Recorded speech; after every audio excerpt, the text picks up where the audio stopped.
একই এপিক, অর্থাৎ সচিত্র পরিচয়পত্রের নম্বরে একাধিক নাম থাকা মানেই ভুয়ো ভোটার নয়।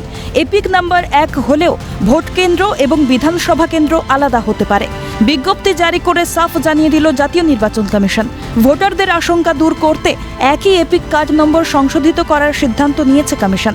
নতুন এপিক নম্বর প্রক্রিয়া শুরু করার সিদ্ধান্ত কমিশনের। নতুন স্মার্ট কার্ডের ক্ষেত্রে এক এপিক নম্বরে দুটো কার্ড হতে পারে।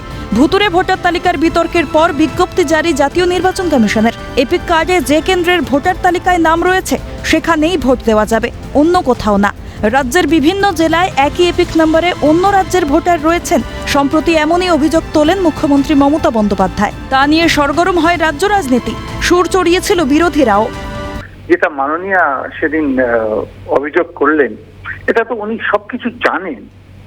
এটা ভুয়ো ভোটার না, ওই ডুপ্লিকেট এপিক নাম্বার হয়েছে, ওখানে একটু ভুল, কিন্তু ভুয়ো তো না।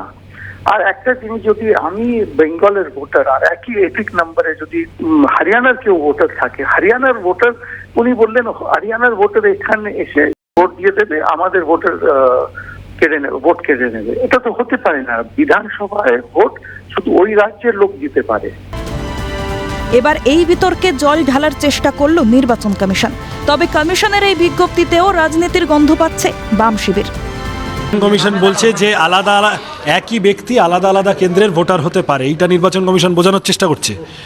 ভারতের আইনে, ভারতের গণতন্ত্রে এই জিনিস আছে বলে আমি জানি না। যিনি নির্বাচন কমিশনার হয়েছেন তিনি ঘোষিত, পারলে প্রকাশ্য বিজেপির লোক, এবং তারা দিল্লিতে, মহারাষ্ট্রে, সর্বত্র যেভাবে ভুতুড়ে ভোটার বাড়িয়ে ভোটে জেতার চেষ্টা করেছে, তাকে জাস্টিফাই করার জন্য এখন যা খুশি তাই বলতে পারেন। দুটো আলাদা রাজ্যে, দুটো আলাদা কেন্দ্রে একই লোক এপিক ভোটার হয়ে থাকতে পারে, একই এপিক নাম্বার নিয়ে হতে পারে কখনো? বলছেন এর মধ্যে আসলে বিজেপির দুর্নীতিকে, ভোট ব্যবস্থাকে কলুষিত করার চক্রান্তকে জাস্টিফাই করার একটা প্রচ্ছন্ন ইঙ্গিত দেখতে পাচ্ছি। খালিদ জামালের রিপোর্ট, ক্যালকাটা নিউজ।